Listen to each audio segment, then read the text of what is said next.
Hi guys, in today's video I'm going to show you how you can use Phantom Wallet on laptop.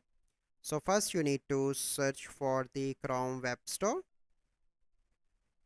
and you need to open the first website, that is chromewebstore.google.com.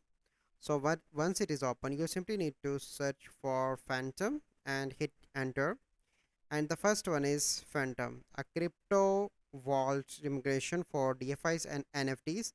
Select that and you need to add into your Chrome. Okay, once you complete that, here is Phantom. You need to click here to open that, and here you need to enter your password.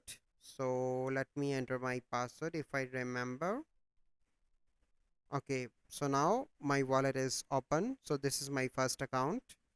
Here you can receive, send, swap and buy, so it is up to you.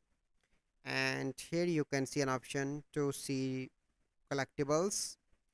Here you can see select token that you want to add and your recent activity, and here you can see different sites, different tokens, different collections. Let's suppose I want to receive something, click here and you can receive from here, you can send from here, and here you can see Bitcoin as well, and you can see the Bitcoin price here as well. So you can use easily wallet from here. So this is the process how you can use Phantom Wallet on laptop. So I hope you find this video helpful. If you find this video helpful, must like this video, subscribe to our YouTube channel for future videos. We'll see you in the next video. Thank you. Have a good day.